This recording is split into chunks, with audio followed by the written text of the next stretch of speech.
Hey, Gerald, fill in the blank. Espo's the greatest at... I'm not going to do it.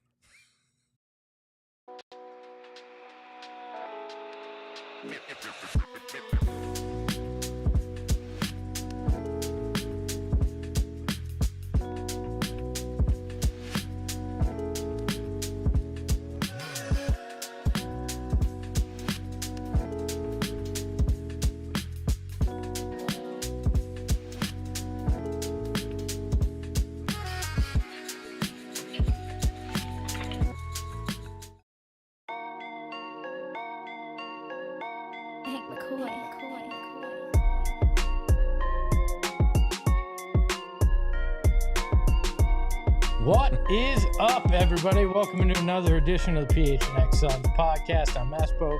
That's Gerald, Heide, Ryoka, Beanbag 4, Brian, David, Drincy, D-Nice? D-Nice? I thought that was an R. Drincy. And Lucas. I can't. Look, I'm old. I got old eyes. I can't. When they all start to jumble together, I can't read it. My God, this just sounds like old man screaming at clouds. Gerald, how are you? I'm doing great. Eyesight's 2020, doing fantastic, ready for a weekend. I got one eye that's 2010. The other one's the problem. I need to update your prescription. Oh, no, yeah. Okay. Well, this is what the people are here for. Talking about my eyes. I got to give a shout out to David in the chat who says the Suns might lose a few games, but the PHNX crew is going 82-0. At the rate we're going, there's not going to be anybody in these seats. Well, he read that as 8-20 with his eyes. So We're going 820 this year. All right. And yo to you as well, PHX Scotty.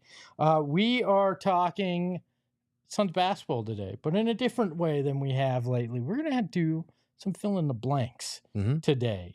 You were unwilling to fill in the blank when it came to me, but we've got some Suns ones for you, Gerald. And I'm going to start somewhere that we have been talking about, for a little while. Josh Okogie. And I know we don't talk about J.O. on this show, but we're going to right now. Okay. So what I need to know is Josh Okogie needs to shoot blank % from 3 to be a fixture in the Suns rotation. Okay, so these fill in the blanks are kind of like what we need to happen for the upcoming season to be a success, right? Yes, that's correct. Okay.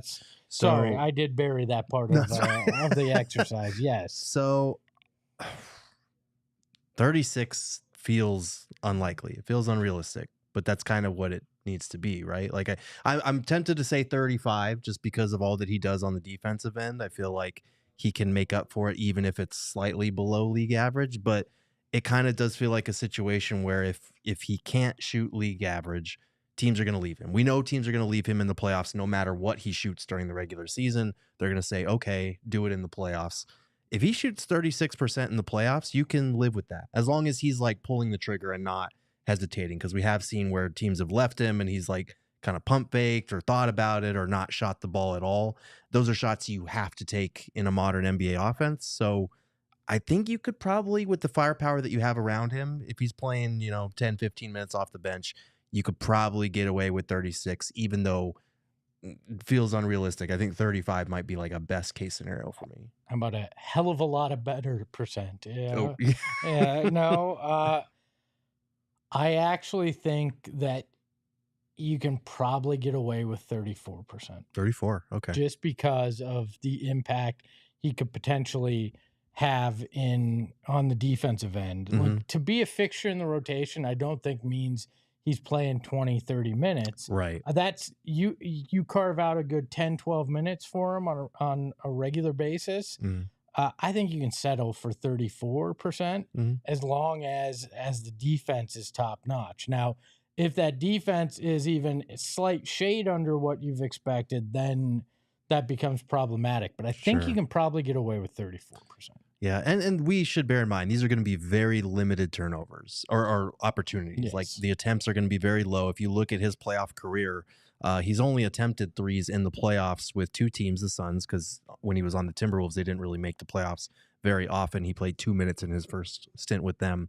22-23, that playoff run, he was 2 for 14 over 10 games. So probably like a little bit more than one attempt per game. And then last year's playoffs, he was 1 for 3 over 4 games. So he's probably going to be getting around maybe an attempt, maybe 2 per game if he's in the rotation. So, if he goes 4 for 10, love that. 3 for 10, a little more dicey, but these percentages are for 10? these percentages are going to jump leaps and bounds based on 1 or 2 attempts, probably.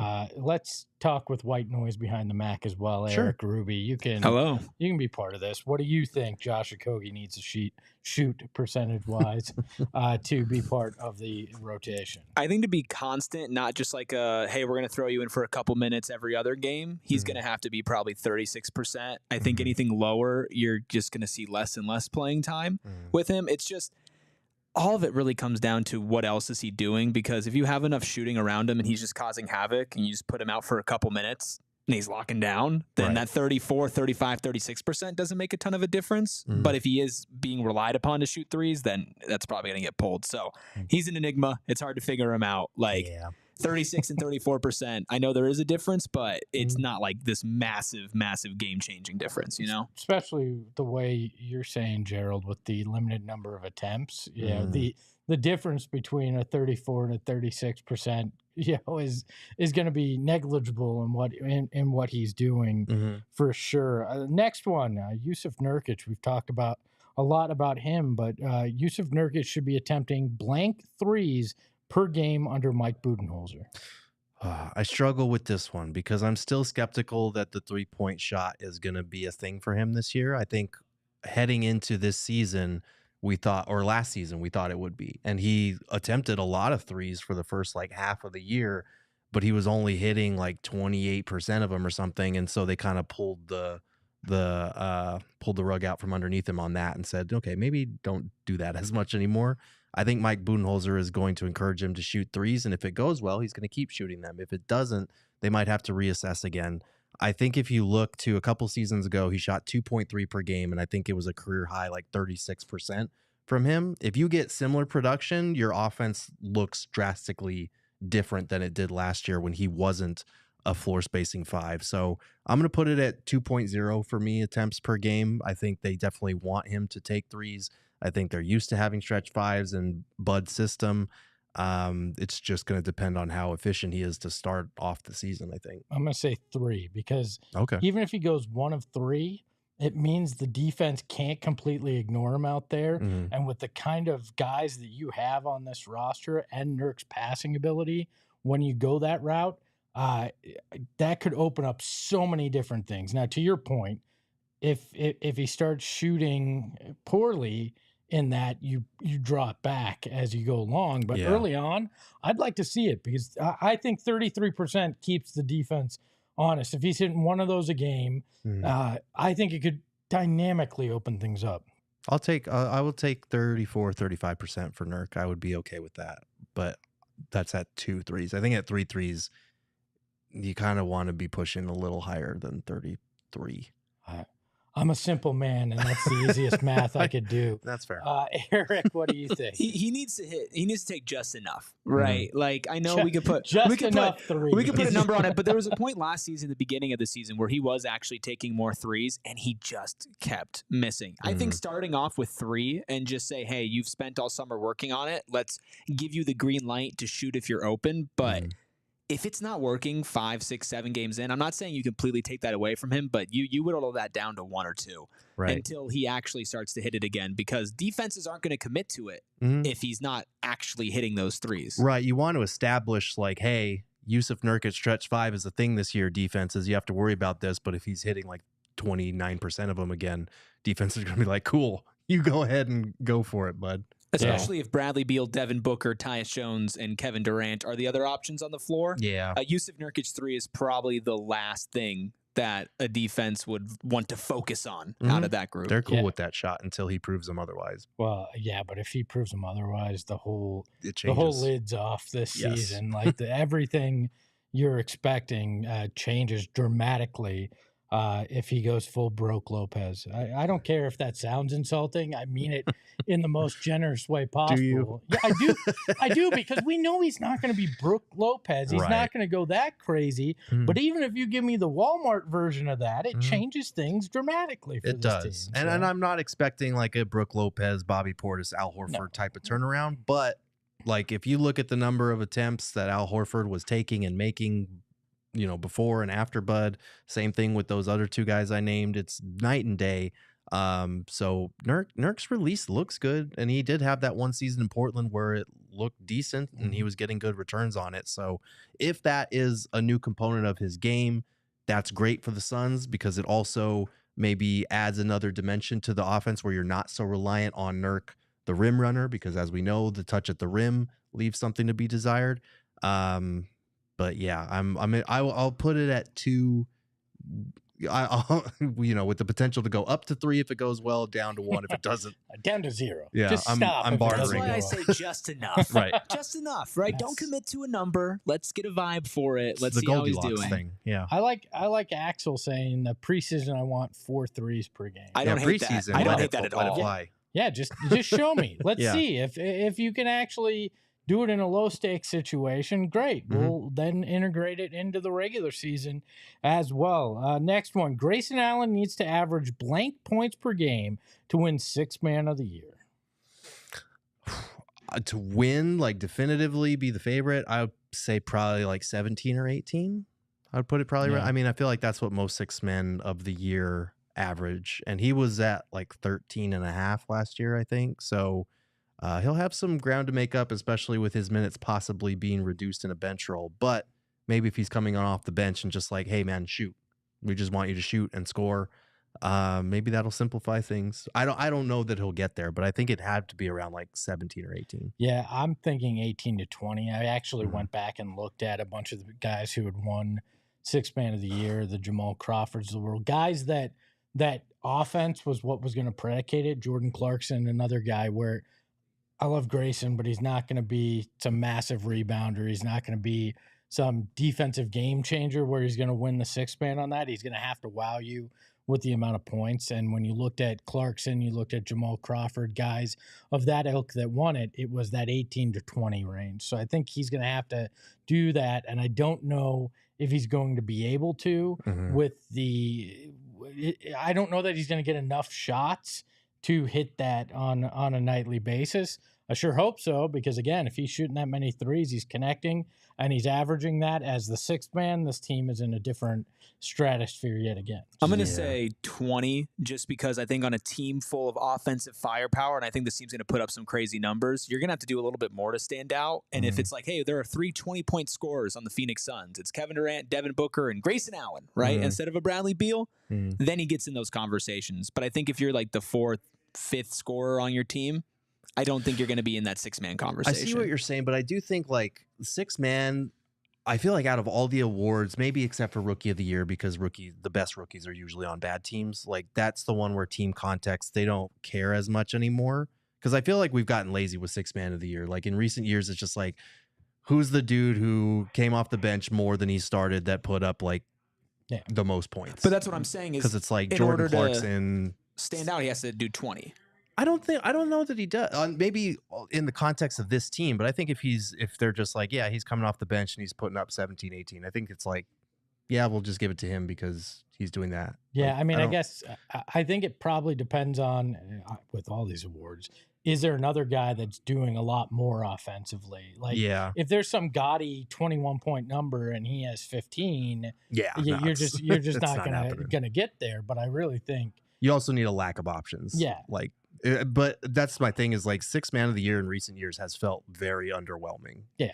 Like it feels like it's been a less important award recently. Is an award that's been won here multiple times. So Eddie Johnson, obviously Leandro Barbosa, guys who have won it here, but again, guys that scored. So it's going to be on him to figure that out. Aaron D says 15 plus points consistently and be a top 3-point percentage in the league again. I think that's an interesting point. I think his 3-point percentage could help even if his points are fewer than what we're saying. All he's got to do is hit 46% of his threes again. Light work. You know what though? if you win, and I know, who cares? It's a 3-point contest. But I think if he were to win a 3-point contest on top of it too, and there's just that, Grayson's having a great season kind of momentum, you could wind up seeing that as well. All right, next one. Tyus Jones will average blank assists per game. I'm going to say a career high 8.5. He averaged 7.3 last year, something like that. And that was his career high, I think, on a team with this options. Like, he's put up decent assist numbers in his past, and that's been on teams like the Grizzlies as a backup, on the Wizards as a starter. Put him as a starter on this Suns team. I think it has to go up. So not a ton, because I still think KD, Book, Beal, they're going to have the ball in their hands quite a bit. Monte Morris, you got a backup point guard there. But I would say like 8.5. I'm going 10.1. Nah, see, that's high for me. I think that this man has now found the thoroughbreds that he gets to run with. Mm-hmm. He's had these assists with, let's be honest, garbage lineups, right? He has not played with guys of the ilk of Devin Booker and Bradley Beal and Kevin Durant. He's going to make this look so easy this year. Double-digit assists for Tyus Jones. It's going to be the greatest value in basketball history. That's what I'm going to say. In basketball history. You're getting him at a vet minimum, and he's going to be close to leading the league in assists. I mean, that's fair. Let's give him a good 9.2. 9.2. Just a good 9.2. Okay. You guys are high on this. Well, hey, I mean, we saw what guys got, assist wise last year with as many turnovers and everything that they had. I don't think it's crazy to think a guy with such a great assist to turnover ratio with the kind of scorers on this team could average in that range. I mean, it's not crazy. Even if he has 8, like that's a great season. But it's fantastic. It's career high. Yeah, I feel like this guy is motivated to get his bag next year too. And the way he's going to do that is by having gaudy assist numbers on this team and shooting well enough when they need him to, right? Yeah. He's not getting it because he's going to average big points here. That's right. That's not the case. It's going to be that assist. So I think that it's going to be a pretty big number on the board for him. Okay. Next on the list, the Suns will rank blank an assist to turnover ratio with Tyus Jones and Monte Morris for looking at history 24th last year. Yes. The context was the word I was looking for. We are going to see the biggest jump in the NBA because we are going to be number one. Whoa. Number one in assist to turnover ratio. We have the top 2 guys in the league who have been trading spots for the last 5 years in Monte Morris and Tyus Jones. I think if you look at the turnovers from last year, a lot of them were just pure sloppiness and like lack of chemistry, miscommunications. I think that will naturally come down in and of itself. And I think that you have 2 floor generals who are elite in that respect. I'm predicting them to go all the way to the top, number 1, 24 to number 1. I think they'll be top 5.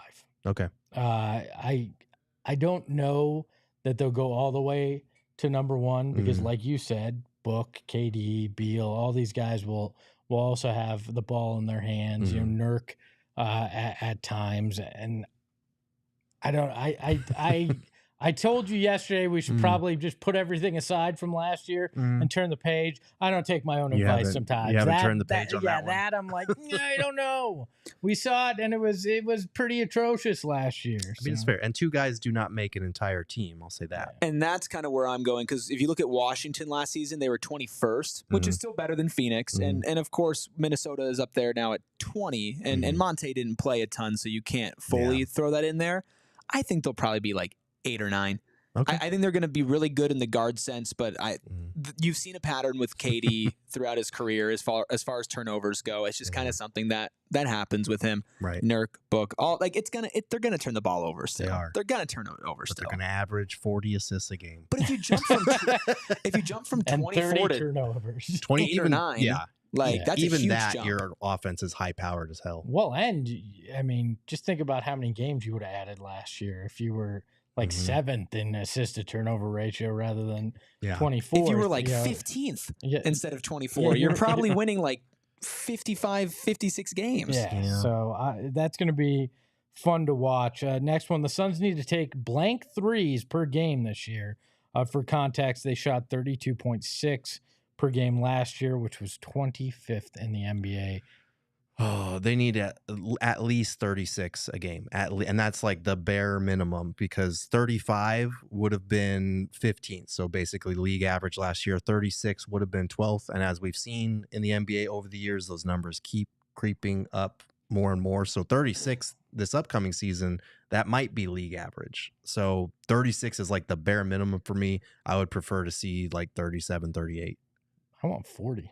All right, let's do it. I mean, if you're going to commit to, a more spread out offense, one that's free flowing, but that you want to shoot threes, then you know what? You're one of the better groups in the league percentage wise in making these. Go out there and give me 40 a night. Like Coach Bud, push it. Make it clear that is a big part of this offense. And maybe it's 41, 42 earlier in the season, and then it, as things kind of get a little tighter as the race happens, maybe you're down to around that 38, 39, but I want average 40 a game. Let's just do it. Let's just commit. For context, only one team hit that threshold, and that was the Celtics. The Mavs were just below that in the number 2 spot at 39.5. So I would love to see 40. I don't think it's happening.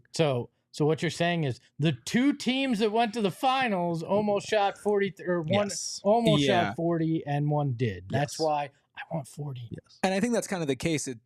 You don't want to be behind in the trend even more than you already are, right? Boston's probably going to take more than 42 a game next season. They're probably going to go up to 43, 44 because that's just their identity. It's just what they do. Go above 40. I don't think that you might still be out of the top 3, top 4, but with the amount of shooting that you have on this team, you need to at least try it. You need to at least attempt that many. If it doesn't work, then it doesn't work. But I have a feeling that with Kevin Durant, Devin Booker, Bradley Beal, Grayson Allen, Royce O'Neal, if you take 43s, you're probably going to hit a good amount of them. Yeah, you would. I worry about the DNA of our 3 superstars in that respect, just the way that they played for years. Creepy Crawley says, we banging out all the middies and Bud is going to lose his mind. I will say it's going to be fun. Bud's going to make some fun faces on the sideline for sure. It's what is it? The unmovable object. Like that's Bud and the Suns with the middies. I'm fascinated to see how that clash of playing styles plays out. You know what's interesting is that in 2022, there were multiple teams that took over 40 a game. Boston took over 40. They took 41.8. Golden State took 43.1. Dallas took 41. Milwaukee took 40. So like overall, the top of the league, they were taking actually less threes per game besides Boston last year. I've got the solution. Training camp shock collars. Anytime you go, anytime you take a shot in the mid range, boom, hit them with it. They're gonna learn real quick. I think we can just stick with the boxes that Bud had around the 3-point line. I think that would work. I think we might need to get a shot collar for somebody else. Hey, whatever works, right? The Suns' big 3 needs to play blank games together to feel good about their chemistry. They played 41 together last year. For me, I think it's got to be 64, 65 games. Oh, wow. Okay. Together. Just because you're going to need to win at a high clip this year. We know that they can do it with 2 of the 3, but you want to have a good rhythm, a good understanding of this new offense that you have, and be able to kind of roll into the playoffs with a rhythm, a vibe. We didn't have that at all in Phoenix last year, and you kind of got bit for it. If you're gonna miss games, miss them also in one foul swoop. Right. Like, don't miss like 6 here and 7 there. Like what happened with Bradley Beal and missing them all over the place made things so disjointed. It did, and there were a lot of games, to be fair, that like when Brad was out, you still had enough to win with Book and KD, and there were some really bad losses in that stretch. But last year, I said 60, I will feel good going into the playoffs. 50 is kind of the bare minimum. This year, I'm kind of at like 55 is the bare minimum. 60, I'm still feeling good. Like I feel like if you get 60 with the big 3, they're on just a different wavelength compared to last year, because especially, and this is the part that gets lost in the conversation, it's not just having your best players available, because obviously that helps win games, but it's having your role players in defined, set, consistent roles instead of having to, put this guy in a starting lineup one night and now he's off the bench and now he's not playing. There was so much jostling around trying to figure out, okay, A, what role players are actually good that can help us, and B, what role is best for them, whether it's bench or starting, because remember, we couldn't figure out who the hell the 5th starter was for most of the season. Just having all those things consistent would be nice going into this year. So I'm going to say like 60 is where I will feel comfortable going into the playoffs. I mean, I'll be thrilled if they get to 60, 65. I will say, I think this year, I know it's important they need to play together, but I think it's a little bit less important than last season because you do have the 40 that they played the season before. Like you guys said, they are going to have a more defined role. There's going to be more players around them in defined roles. To be at their peak, they need to hit 60, 65 and hit the playoffs in that stretch. But I wouldn't be okay, but like 50, I think is the floor for me. Instead of like 55, I'm okay with 50 because you had this offseason and because you had last season to go off of as well. Yeah. Look, the weekend's almost here, and we got a lot more blanks to fill, but we're going to do it on the other side of the break after we hear from these sponsors.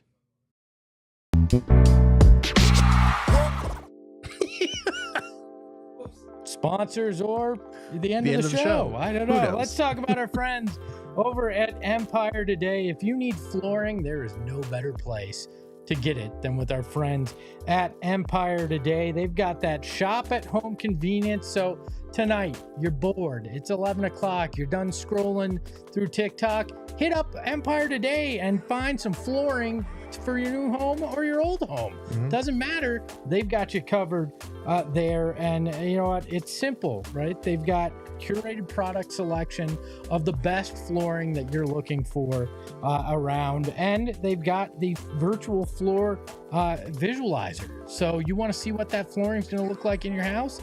They've got it for you. So check out our friends at Empire Today and schedule a free in-home estimate. All listeners can receive, and viewers for that matter, a $350 off discount when they use the promo code PHNX. Restrictions apply. See empiretoday.com/PHNX. And you know what? Sanderson Ford. They're part of the PHNX family now. And I got to tell you, I love their vehicles. Been out there a handful of times at the actual dealership. And then last weekend, as I mentioned, saw one of those F-150s out at our tailgate, brought to you by Sanderson Ford. And it is spectacular. Sanderson Ford is giving you big payoffs, like 0% financing on that F-150, Escape, Edge, Explorer, or Expedition. So check them out. Plus, you know, like I said, they're family owned and operated, so they want to take care of you with a hassle-free environment. So shop Sanderson Ford playoff payoff sale with no hassles, no pressure, and no nonsense. Oh yeah, I'm hosting, so I guess I gotta transition. Now we're back with some more fill in the blanks right now. Right now we're gonna look at predictions. This entire grouping of fill in the blanks are predictions for this upcoming season. So Gerald, you are now on the hot seat because blank will be the biggest surprise this season. I think I might go with a guy that you maybe also might say. I'm gonna go with Oso Ighodaro. I think a lot of people maybe are expecting him to be good and to be the backup center, but I don't think that's something you can take for granted from a second round rookie. But I do think there will be periods where either Nurk or Mason Plumlee is out with an injury and Oso gets an opportunity. And I think even outside of injury, like we've talked about, I think the possibility that matchup-wise, Oso's mobility will stand out compared to Nurk or Mason.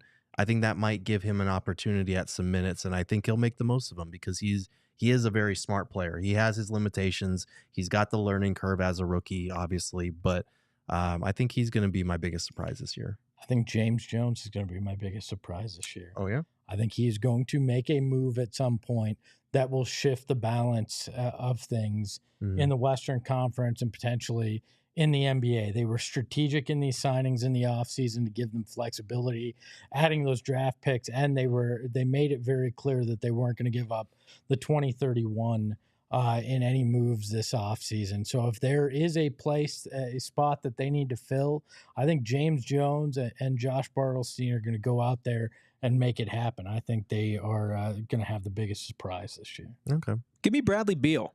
Okay. I do feel like as much as we are all in on Beal and the Beal-assance per se, I do think nationally and from a lot of Suns fans as well, the perspective on him has gone down, especially because of the contract. I think he's going to play good enough to where somebody's going to consider, hey, maybe he's worth all that money that you're paying him. Maybe not exactly that much, but a lot closer than people associate with now. The biggest surprise will be Nacho will love Bradley Beal by the end of the season because the Beal-assance, baby. Yeah, that's Yeah, I probably don't not think going to that- yeah, that's not happen. gonna happen. That's a joke for all of our faithful here. By the end of the season, Bol Bol will be the blank player off the bench. People are going to not be happy with me on this one. I'm going to say 10th. And I don't think that's disrespect either. It's just kind of, you got the 5 starters. You got Grayson, that's 6. You got Royce, that's 7. You got Monte Morris, that's 8. I would put all of those guys ahead. And you hope a Ryan Dunner or Josh Okogie is 9th. Yeah, you throw From that in there, defense. and you probably need a backup center. So either Oso or Mason. So I feel like Bol's he's kind of the floater too, position wise. Like you could put him at the 3. He's probably best suited as the 4. If you need him at the 5 in a pinch, you could probably do that. So maybe that gives him an opportunity, but I don't know. New coach coming in, it's always dicey when a player like shows promise under one particular coach and then a new one comes in. So I'm going to say 10th. I think there's a chance by the end of the season he doesn't get off the bench. Yeah. I don't take joy in that. I want to see him. I want to see him succeed. But if Oso Ighodaro or Ryan Dunn wind up performing the way you hope, and get their chance, that pushes him down another spot. I mean, there's just a lot that's going to go into this, and little of it may have to do with how hard he's working or his play, depending on what you need out there. Now there's a world on the other side where maybe injuries, knock on wood, touch metal, whatever your thing is, provide more opportunity. 7th, but he to me feels like he could be the odd man out, depending on how it all shakes out. Yeah, 7th would be really high because that means he's ahead of Grayson and Royce, which I something disastrous. Somebody got hurt if that happens, but yeah, I think Monte, Grayson, Royce are the 3 that are for sure. I think at the beginning of the season, Mason Plumlee will probably be ahead of him, and also just because Nurkic is going to check out of the game before Kevin Durant checks out of the game. Right. But I think Bol will be KD's backup to at least start the season, and I think he can keep that for the rest of it. So I'll say 9 or 10, but not in like he's not going to play. He's just going to back up KD. Right. KD's probably going to be one of the top 2 minutes per games leader on your team. Yeah. So that means you're not going to play a ton. And the Suns are deeper than they were last year too. So this is like it's not even a negative thing to say he'll be 9th or 10th. It's just kind of a reality of like, you've got better bench players than you had last year. So okay. This is going to be a fun debate. Bradley Beal will play blank games this season. Last season, he played 53. I'm going to say 60. I'll say 60 for Bradley Beal. That still gives him room to miss, 22 games. So it's not like 60 is amazing, but it's better than 53. If he did hit 60, it would be the first time since 2020, 2021 season that he hit that. In the next 3 years, it was 40, 50, and 53. So he's trending back towards 60. This is the year. I'm going to say 70. Oh, I'm going to say 70 because if I want the big 3 to play 65 together, yeah, you gotta. I'm gonna have some room for error with the other guys too. So 70. Look, you need him to play significantly more than last year. Will he actually get 17 more? I doubt it. But you give me 10 at 63. Yeah, I'm feeling a lot better. Like that, you need him to play a significant amount of games this year. So I'm gonna. So this is your prediction, not what the Suns need to be successful. My prediction's 70. I'm going to say 70. You can write this down. He's going to play 64 games exactly this year on the dot. And one 64. below the All NBA awards stuff. Oh, that's brutal, Brad. But he's going to get 64. Okay. Yeah, 64. Axel says 70 is tough. Yeah, I know it's tough. That's 12, it right? Would be tough. There's a small margin for error, but I mean, you can get one injury, you can miss 12 games. Yeah, but look, we saw Kevin Durant do 75 last year, right? We did. So anything is possible, and I'd like to believe that Bradley Beal is going to play 70. And based on the way the internet talks, I guess that's 1 for every million he's making this year. Yeah, something like that. Let's take a look at the next one. The Suns will have blank All-Stars this season. 2. It's 2. Yeah, I love Brad Beal, and I do think a better season is coming for him. But in the West, it is so hard to have 3 All-Stars on the same team. Like, you have to be winning at like a 65 game rate to have a third all-star, and a bunch of guys would probably have to get injured. There's so many stars in the league, especially in the backcourt. So even if Brad does have this great season that I think we are hoping for, it's going to be KD and Book. If there's a third, I don't think it's Beal. Who would it be? Tyus Jones. Stop. I like no, I don't actually think it's going to happen. Right. I just Come on. think that no, because look, sometimes all-star is just how much attention have you caught, right? Mm-hmm. And if Brad Beal has a good season, but not necessarily great, right? Mm-hmm. In that, up till voting and the coach's pick, I don't think that's going to wow anybody, right? Mm-hmm. But if Tyus Jones comes out and does something, in terms of likely assists where he's 2-3 above what his career average is and looks like he's the reason this offense is playing at a level that they didn't even get close to last year, he's going to get some glow, especially if a guy or two gets injured and they're looking at an alternate in that backcourt potentially.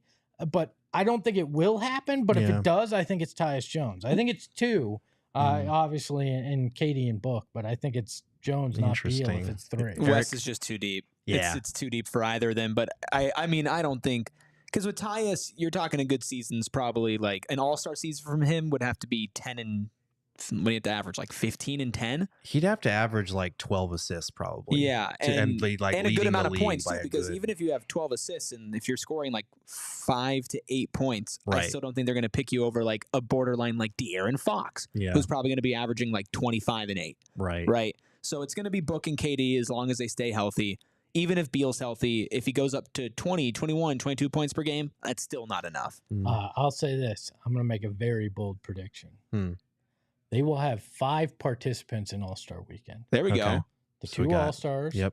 Grayson's going to be in the 3-point contest. Okay. Tyus Jones in the skill competition. Okay. And Nurk in the skill competition. Okay.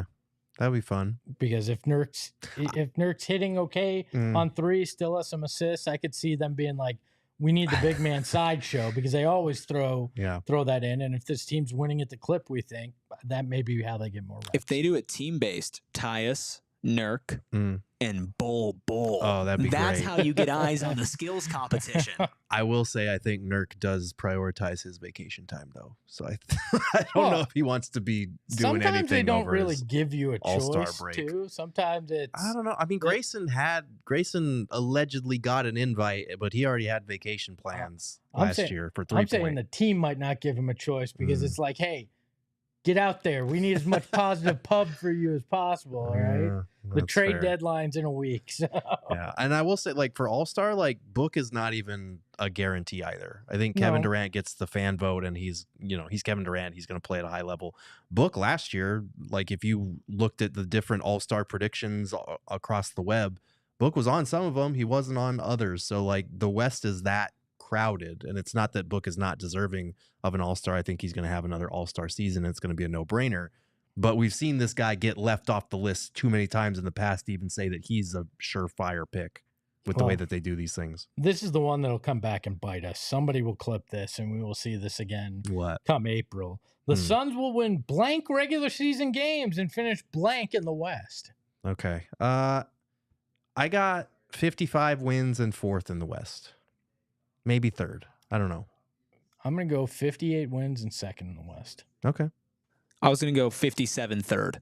Okay. I was going to go 44 and 10th, just so if nobody's going to clip it as, oh, look how optimistic he was that he was wrong. I'd much rather be like, yeah, well, at least they were better than what I predicted. Somebody's going to dunk on you either way.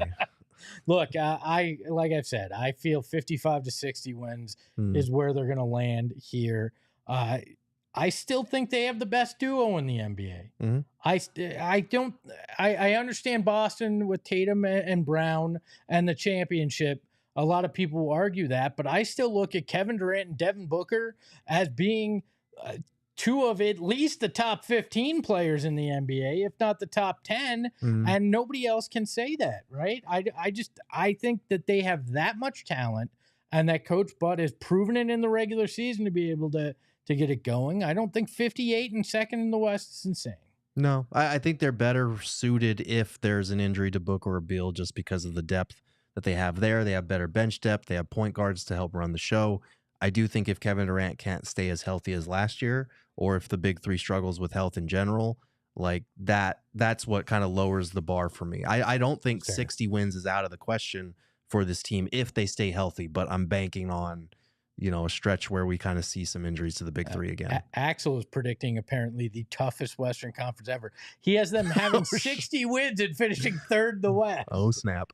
Holy. That would be a loaded conference. Yeah, that would be insanity if you won 60 games and finished third. The bottom of the West would look insane. Yeah, there's like 9 there wins, were 3 Blazers. 60-win teams. The Jazz won 4 games. Yeah, the Jazz and the Blazers put up the worst efforts ever in NBA history. Oh, man. The East, the top team in the East has 48 wins at that point.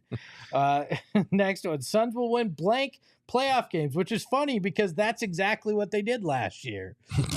Oh man, come on. It's true. Come on. Oh, that's wild. The self dunk. That's rare. I'm going to say 16. Are you? Okay. Why not? All Look, you've got the talent to do it. You've obviously spent the money to do it, and you got a coach that's done it before with this kind of group of guys. If there's going to be a year that you're going to break through, I choose to believe that it's going to be one like this. So why not 16? I have a feeling Gerald's going under. I'm going under 16. I got him at 10. I think that you win 2 playoff series, you make the conference finals, you lose in 6. That sounds about right to me. And again, I would love to be proven wrong on this and have another finals run that I get to cover because that was a blast last time. Let me tell you. Of course, it's selfish. I see. I mean, yeah, right? Isn't it all purely, of this yeah, Espo's is just for the It is people, not for altruistic. himself. I want joy for everybody in the city. Not about me. Espo, if you could choose that you would be the only one to get to celebrate a Suns championship but they win, you would take that for sure. A guaranteed win, but you could only celebrate. Celebrating by yourself is not celebrating. It's just pathetic. I'm gonna remember those words. I kind of want to clip that if that day ever comes. Yeah, I think 10. I think winning 2 playoff series, getting to the conference finals, it's not what people want. The West is loaded, man. Like you could point at 5 different teams that I think could win the West right now, and then you could throw in probably 2 or 3 more that I'm like, yeah, they could be a dark horse. So I don't know. With my luck, they'll win 15. Oh God. Yeah, that would be terrible. That would be the most playoff wins they'd ever had in a season. Don't care. Say that. That would be so awful. The final blank we have to fill in, and it's a double blank. Blank has the best shot to win blank award. It's Mike Budenholzer for Coach of the Year for me. Like I feel like Book and KD, we know that they could be MVP candidates, but you have to win at a very high clip. And as we've seen in the past, not even that guarantees you an MVP award if there's another guy that's just putting up absurd numbers on a winning team. So I think they kind of cancel each other out to a certain degree. I don't know if it's realistic for Grayson to come in and average 18, 19 points a game off the bench with all the other options that they have. So I think it's Bud by default. Like if they win 55 to 60 games and stay healthy, Bud doing this yet again on his 3rd straight different team. At a certain point, you kind of, and I think he's won it 3 times, maybe. He's won it multiple times. Did he win it in Atlanta and in Milwaukee? I think so. Yeah. So, you have the whole. This is where you would love this part. The whole homecoming Phoenix native storyline. Like people love a good story. I'm gonna say Bradley Beal, comeback player of the year. Oh, I forgot we were including that. Yeah. Okay. I mean, it is an award now, right? I think so, yeah. So I think Bradley Beal, comeback player of the year. I think it's definitely Bud, because if this team is firing on all cylinders, it means that everybody's contributing, which means that everybody's probably going to be taking some shine away. Like Royce and Monte and Bol will probably take some away from Grayson for 6-man. Same thing with the big 3 and MVP. So with Bud, if they all succeed and the team has 55, 60 wins after what happened last season, he's going to be the default guy you point to and say, oh, well, we have to give him an award. Right. Let's give it to Bud. Yeah. I not to put you on the spot here, but the comeback player of the year award hasn't been awarded since 1986 in the NBA. Well, then he's gonna win it. What's the one that there's another one?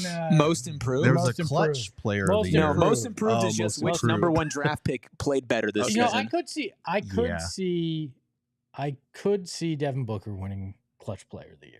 Okay. Yeah, could that's see that. or KD. I mean, KD also shoots ridiculous percentages in the clutch too.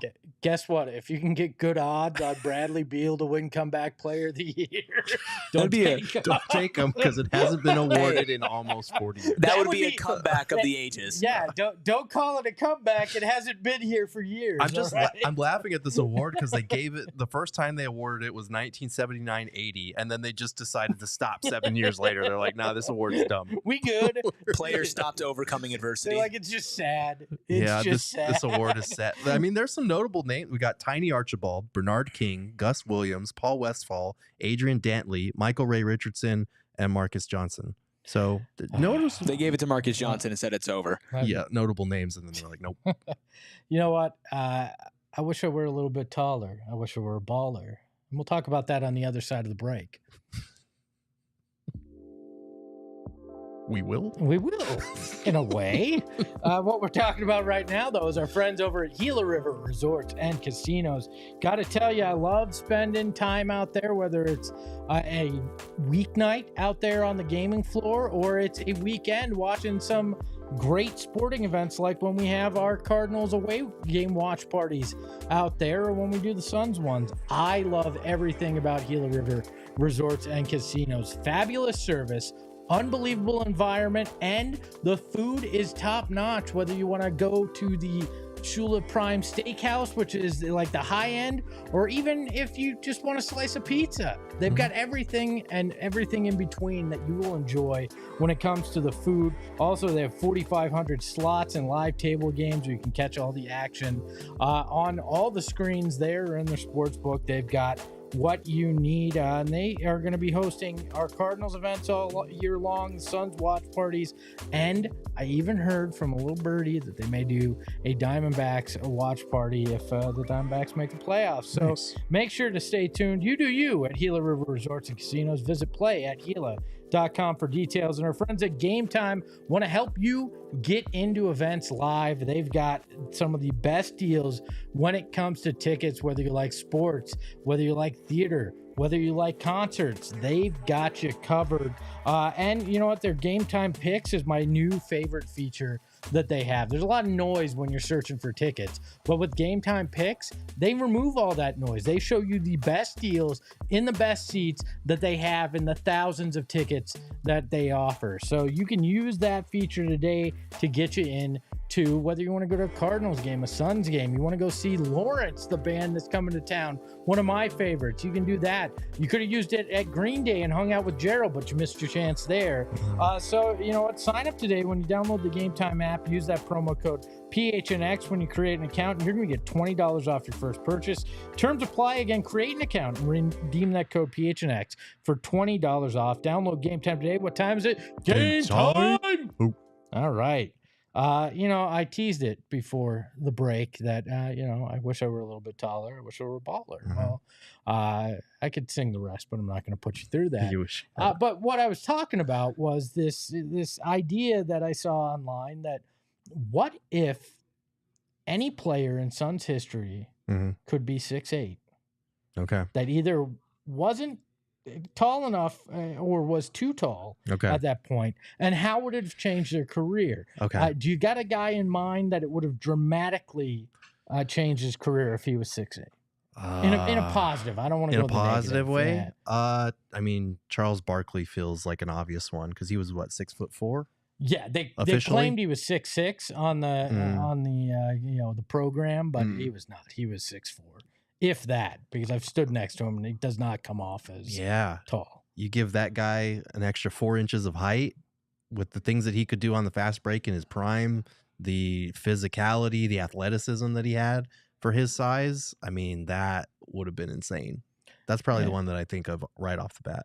I kind of wonder, you know, if you put Jason Kidd, a 6'8" body, that would be with fascinating. what he could do, like that would have been. Again, he's already a Hall of Famer and everything, but like that kind of height with the way he played, the way he could pass, he rebounded well. Like, what more could he have been at 6'8"? Well, because he was already a very good point of attack defender. So like give him that size on top of it. And then he was already like a triple-double machine with the rebounds and stuff. He could have been like Russell Westbrook before there was Russell Westbrook in terms of averaging a triple-double.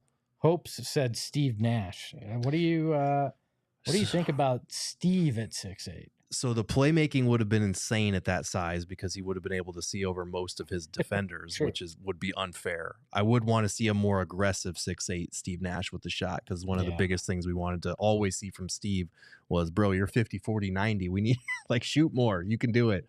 And it might have helped with the defensive end too, because he was kind of a traffic cone on that end at times. So maybe adding some size, he would have been a little bit more passable there. Jason Richardson at 6'8". He was 6'6". Okay. But you have that athleticism a little bit taller. That could have been a lot of fun to watch. I mean, Devin Booker at 6'6" going to 6'8". Yeah. That would make a difference. Solves your small ball problem right now. Yes, it does. That's for sure. It does. I'm sorry. King Nacho in the chat said Beal at 6'8", and I'll shut up. That's fantastic. I mean, the answer is clearly Isaiah Thomas, right? Like Well, clearly, it's Isaiah honestly, Thomas. though, Like I'm not even kidding. Yeah, like that might be the most drastic difference. Boston Celtics, Isaiah Thomas, yes. Yeah, that's fair. But if he was 6'8" here, we wouldn't have the 3-point guard problem either. That's also true. Things could have gone differently. Extremely. But we different. also maybe never draft Devin Booker if things go better. Very true. Yeah, that is true. On the other end, what I think would be fascinating, Hmm. I think it would have made him significantly worse. But could you imagine if Shaq had been 6'8"? He would With not. the inability to shoot free throws, the fact that he didn't work all that hard, like Shaq would have been out of the league in like 3 weeks if he had been 6'8". He might have been, yeah. I mean, the reason Shaq lasted the way he did was because he was such a large physical specimen. So yes, he did have elite touch for a big man. I'll say that. Not as a shooter, not at the free throw line, obviously, but around the basket, like he had better touch than I think people give him credit for. But yeah, at 6'8", there's a big difference between what he would have been able to do and how he would have been able to play and dominate if he was, what, 3, 4, 5 inches shorter.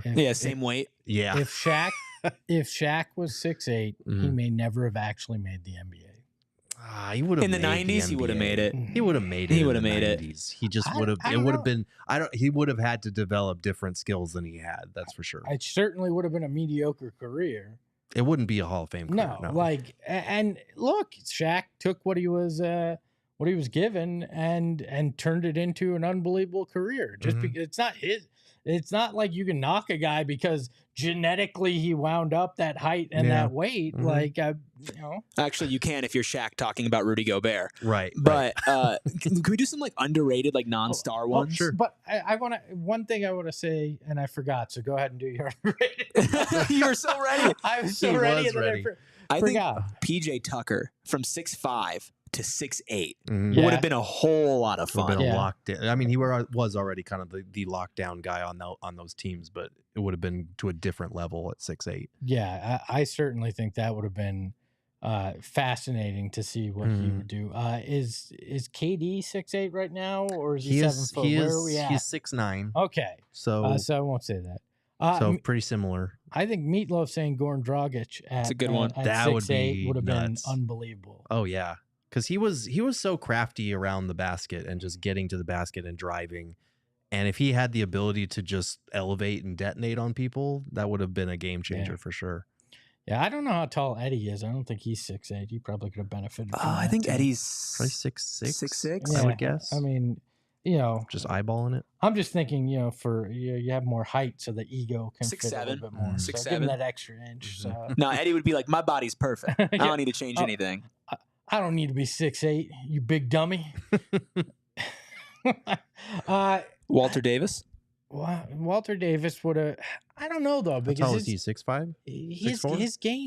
His game worked so well at his height. He was 6'6", so it'd be like Book 6'6". going from Okay. 6'6" to 6'8". I don't know. I look at Barkley though. I know we said that, but I don't know, man.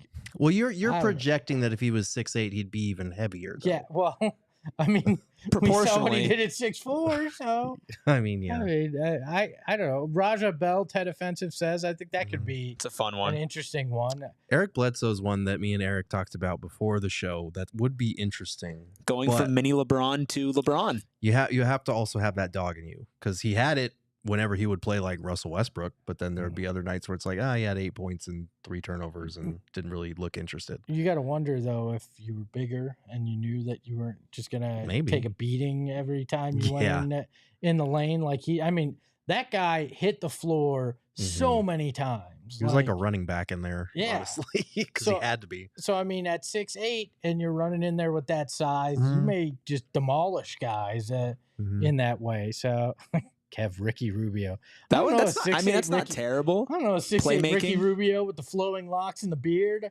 Yeah. It would help with the playmaking even more, but can the 6'8" Ricky Rubio shoot threes? That's my only. I don't know. Would the additional size help him shoot better? I don't know. The ladies in town would probably even love Ricky Rubio more at 6'8". That would just be unfair. Yeah, exactly. But yeah, I think I would have been much better at 6'8". 5'9" didn't do me any favors. I'll say that. Same. Hey, I want to remind you that whether you're 6'8" or not, you can become a diehard. We don't have a height requirement. No, actually, we are implementing a height requirement. Damn. I'm out. It's been fun. All right. Well, if you're not 6'8", I guess you can't be a diehard. But if you are 6'8", you should become a diehard because you are going to get a free hat or shirt every year when you sign up. You're going to get discounts to our events, which are some of the best. I'm not talking just, tailgates. I'm talking takeovers. When we go to games, you're going to get a discount on that. It's just anything we do, you're going to get that discount out there. You're going to be able to be in our Discord, which is unbelievably fun. A safe place to talk Arizona sports without having to deal with the bots and the trolling and all that. It's a good, fun time there. And, there's all sorts of exclusive content from Gerald, from Craig Morgan covering the Cardinals, Jesse Friedman covering the Diamondbacks, me when I write maybe 1.5 times a year, 2 if I'm lucky. You can get all that. So make sure to become a diehard today and check it out. It is well worth your time. Just head over to gophnx.com and sign up. Okay, real quick before we end it. Hobson here says Ayton definitely cooked at 6'8". Here's my hot take. If DeAndre Ayton was 6'8", he'd be better because he wouldn't be so reliant on being just big and, I'm dominant. He would actually have to lock in and focus. He could play power forward like he always wanted. I seriously feel like if he was 6'8" and was able to just rely on his skills more, still as athletic, but not like, I'm just 7 feet and I can walk into dominating people. I feel like Ayton at 6'8" would cook, not be cooked. I don't know because maybe because he probably wouldn't have been the number 1 pick. And I think that messed with him a lot. But, just because you're 6'8" doesn't change the fundamentals of who you are. I'd rather put a guy like a PJ Tucker or somebody that had that hustle, had that dedication. Even your IT, I know you were joking I wasn't a little joking. bit, but I was being serious. You put that kind of mentality in a guy that's more physical or a body that's more physical. It changes everything for that guy. Yeah. I think 6'8" Ayton would have worked in like the 90s, like when power forwards would kind of take in mid-range jumpers. Is that just Larry Johnson? Kind of. Yeah. Is that just Larry Johnson? Yeah. But he would need a Larry handle. Johnson was better. Yeah, Larry Johnson had a handle. He would be like one of those old-fashioned power forwards that just like kind of bruises people, hits the occasional midi. Like I'm thinking like a David West type. Ooh, yeah. I can see that. Yeah, that's a good one. Thinking. What about McHale? Imagine his wingspan at 6'8". He's 6'6". He's 6'6". So imagine his 2 inches taller, his wingspan 2 inches longer. Just put him in the middle. He stretches his arms to either sideline. Look, every Suns fan thinks McHale's perfect. I don't want to screw up that. You brought okay. This is really random, but you guys brought up Larry Johnson. Yeah. TikTok the other night served me Larry Johnson as grandmama playing with Urkel on Family Matters, and I forgot that moment in NBA history existed. Yeah. So if you're bored tonight, a lot of great ones from those times. You could look up old TGIF clips. And Can I give you another random fact? We're just on randomness. I'm Googling random Suns heights, and I was like, how tall was Josh Jackson? He was 6'8", right? So nothing changes there. Yeah. Do you know the name of Josh Jackson's mom? Her first name?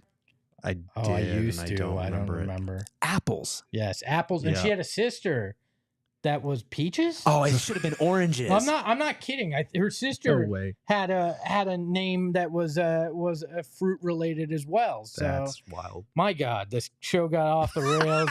I'm going home. From So Bradley you get Beal to into Apples it. Jones. He is Gerald Bourguet. You can follow him at Gerald Bourguet on Twitter. You can follow Eric at Eric Ruby. You can follow the show at PHNX_Suns. You can follow me at Espo. And remember, if I was 6'8", I still wouldn't be playing in the NBA. Ahoy, hoy! We all silly like the mayor.